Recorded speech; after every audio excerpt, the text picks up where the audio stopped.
Class 5th Hindi. आज हम इसमें 7 चैप्टर रीड करेंगे। बालक का स्वप्न। हम देखते हैं इसमें पहला गद्यांश। किसी सेठ के यहाँ एक लड़का नौकरी करता था, मतलब कोई सेठ था, उसके यहाँ पे एक लड़का नौकरी करता था। एक रात्रि स्वप्न में वह चिल्ला उठा। स्वप्न का अर्थ होता है सपना। अहो मेरा भाग्य, मतलब वो लड़का जब रात्रि में सोया हुआ था तो उसने कहा, उसने कोई सपना देखा तो उसने कहा अहो मेरा भाग्य। सेठ ने यह सुन बालक को जगाकर पूछा, अरे क्यों चिल्ला रहा था? वह लड़का कहने लगा, यूं ही, कोई खास बात नहीं। जब वह लड़का चिल्लाया तो सेठ ने उसको जगाया और पूछा कि तुम क्यों चिल्ला रहे हो? तो लड़का कहने लगा कि ऐसे ही, कोई बात नहीं है। अगले दिन सेठ ने उस लड़के से स्वप्न की बात पुनः पूछी पर वह टाल गया। लेकिन जब अगले दिन सेठ ने फिर उस लड़के से वही सब स्वप्न की बात पूछी जो लड़के ने रात्रि में देखा था, तो वह उस लड़के ने कुछ भी नहीं बताया। उस दिन से बालक छिपकर पढ़ने लगा। एक दिन सेठ ने कहा, सुन रहे लड़के, आज या तो तू स्वप्न की बात बता दे या मेरे यहाँ काम करना बंद कर दे। मतलब फिर एक दिन सेठ ने कहा कि लड़के, या तो तुम अपने स्वप्न की बात बता दे या मेरे यहाँ काम करना बंद कर दे। लड़का चतुर था। चतुर का अर्थ होता है होशियार, और होनहार था, उन्नतशील। उसने नौकरी छोड़ दी। अब हम इसी गद्यांश में जो क्वेश्चन आंसर है वो एक्सप्लेन करेंगे। इसका फर्स्ट क्वेश्चन है, उपयुक्त गद्यांश का उचित शीर्षक लिखिए। तो उचित शीर्षक है बालक का स्वप्न। सेकंड क्वेश्चन है, लड़का स्वप्न में क्या चिल्लाया? इसका आंसर है अहो मेरा भाग्य। यह बालक स्वप्न में चिल्लाया। थर्ड क्वेश्चन, स्वप्न की बात न बताने पर सेठ ने लड़के से क्या कहा? इसका आंसर है, सेठ ने कहा, सुन रहे लड़के, आज या तो तू स्वप्न की बात बता दे या मेरे यहाँ काम करना बंद कर दे। चौथा, लड़का शब्द का स्त्रीलिंग शब्द लिखिए। तो लड़का शब्द का स्त्रीलिंग है लड़की। अब हम दूसरा गद्यांश रीड करते हैं। उसने पढ़ाई चालू रखी। इसी बीच उसे गांव के जमींदार के यहाँ नौकरी मिल गई। जमींदार का अर्थ होता है जो बड़ा किसान या मुखिया। एक दिन सेठ जमींदार के यहाँ कपड़े लेकर आया। उसने लड़के को वहां काम करते देखा। सेठ ने जमींदार को लड़के के स्वप्न और निकाले जाने की बात बता दी। इस पर जमींदार ने उसे बुलाकर कहा, लड़के, या तो तू मुझे अपने स्वप्न की बात बता दे, अन्यथा आज ही मैं तुझे अपने यहाँ से हटा दूंगा। अन्यथा का अर्थ होता है नहीं तो। परंतु वह लड़का धुन का पक्का और दृढ़ निश्चयी था। धुन का अर्थ, धुन यानी लगन, और दृढ़ यानी होता है कठोर। मतलब जब उस लड़के को एक जमींदार के यहाँ नौकरी मिल गई तो एक दिन वो सेठ जमींदार के यहाँ कपड़े लेकर आया। तो उस लड़के को वहां काम करते देखा। तो सेठ ने जमींदार को लड़के के स्वप्न और निकाले जाने की बात बता दी। तो इस पर जमींदार ने भी गुस्सा होकर उस लड़के से कहा कि या तो तू स्वप्न की बात बता दे या मैं तुम्हें हटा दूंगा। अब हम इसके क्वेश्चन आंसर एक्सप्लेन करते हैं। बालक को दूसरी नौकरी कहाँ मिली? इसका आंसर है, लड़के को दूसरी नौकरी जमींदार के यहाँ मिली। सेकंड क्वेश्चन, सेठ ने बालक को कहाँ देखा? इसका आंसर है, सेठ ने बालक को जमींदार के यहाँ नौकरी करते देखा। थर्ड क्वेश्चन, जमींदार ने बालक से क्या कहा? इसका आंसर है, जमींदार ने बालक से कहा कि तू स्वप्न की बात बता दे, अन्यथा नौकरी से निकल जा। चौथा क्वेश्चन, लड़का स्वभाव से कैसा था? इसका आंसर, लड़का धुन का पक्का और दृढ़ निश्चयी था। अब हम थर्ड गद्यांश पढ़ते हैं। उसने कुछ न बताया और नौकरी से अलग हो गया। उसने अपना अध्ययन चालू रखा। वह किसी प्रकार अपनी सूझबूझ से राजा के यहाँ साधारण नौकर हो गया और फिर धीरे धीरे उन्नति करते करते एक दिन राजा का मंत्री बन गया। मतलब उसने उस जमींदार को भी कुछ नहीं बताया और वहां से नौकरी से उसको हटा दिया गया। तो वह एक राजा के यहाँ पे नौकरी करने लगा। लेकिन वह अपनी चतुराई से वह एक दिन राजा का मंत्री बन गया। अकस्मात का अर्थ होता है अचानक।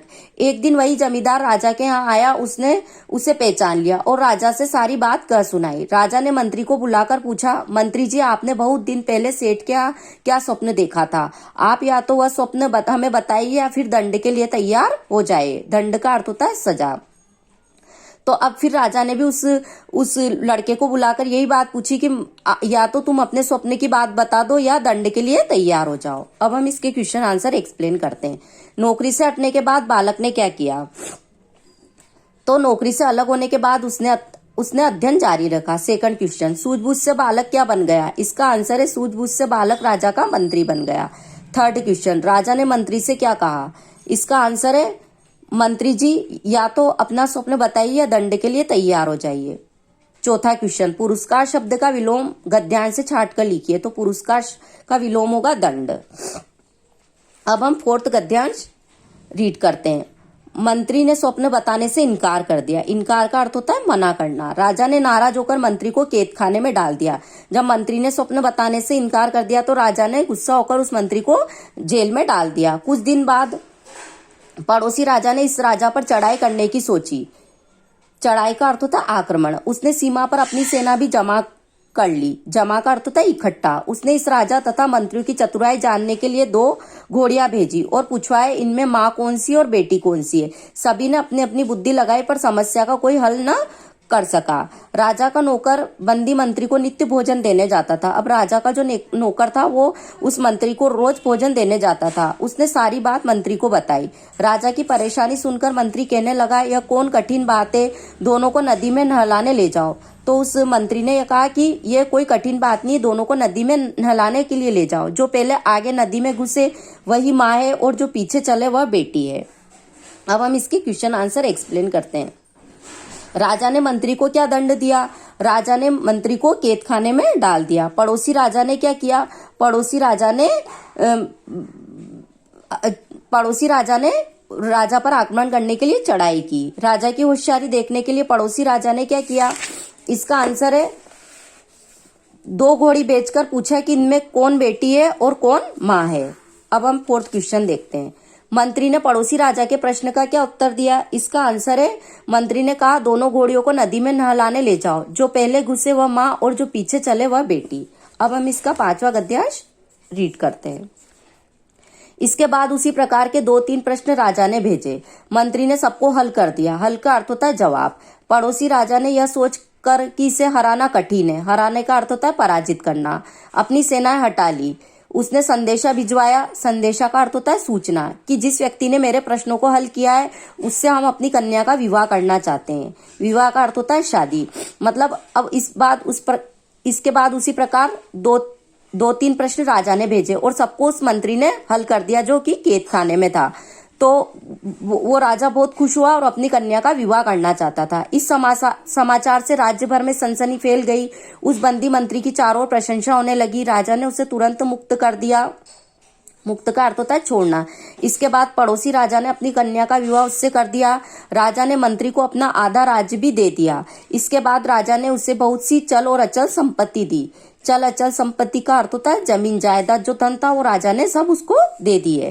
अब हम इसके क्वेश्चन आंसर एक्सप्लेन करते हैं। फर्स्ट क्वेश्चन, मंत्री ने पड़ोसी राजा के कितने प्रश्नों का उत्तर दिया? इसका आंसर है 3-4 प्रश्नों के उत्तर दिए।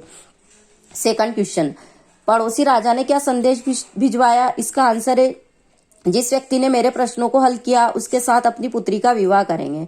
थर्ड क्वेश्चन, किस समाचार से राज्य भर में सनसनी फैल गई?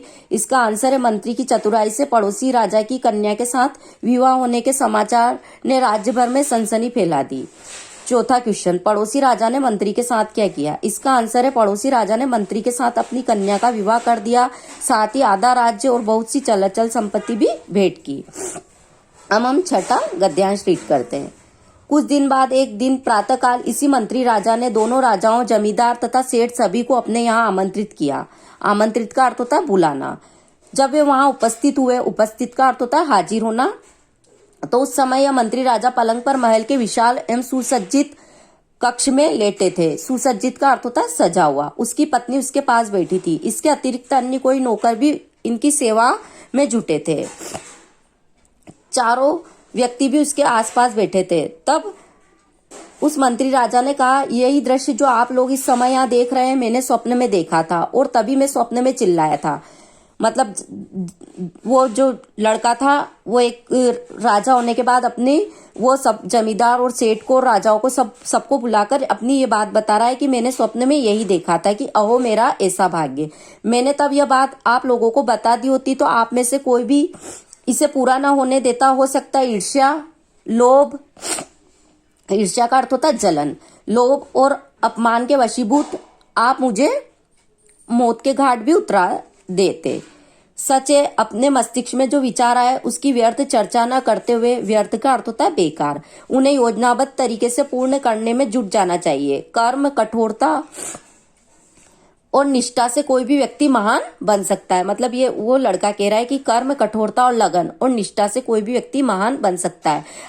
अगर वो सपने की बात बता देता तो उसे कोई भी मौत के घाट उतार देता और उस लड़के का सपना पूरा नहीं होता। अब हम इसके क्वेश्चन आंसर एक्सप्लेन करते हैं। फर्स्ट क्वेश्चन, बालक ने अपना स्वप्न पहले किसी को क्यों नहीं बताया? इसका आंसर है बालक को डर था कि ईर्ष्यावश कोई उसे मरवा न डाले, इसलिए उसे अपने स्वप्न के बारे में उसने पहले किसी को कुछ नहीं बताया। सेकंड क्वेश्चन, किन गुणों से व्यक्ति महान बनता है? इसका आंसर है कर्म, कठोर परिश्रम, लगन और ईमानदारी से कोई भी व्यक्ति महान बन सकता है। थर्ड क्वेश्चन, हम अपने विचारों को साकार रूप किस प्रकार दे सकते हैं? इसका आंसर है मस्तिष्क में जो विचार आए उनकी व्यर्थ चर्चा न करके उन्हें योजनाबद्ध रूप से पूर्ण करने में जुट जाना चाहिए। फोर्थ क्वेश्चन, अपमान शब्द में प्रयुक्त उपसर्ग लिखिए। तो अपमान शब्द में प्रयुक्त उपसर्ग अप है।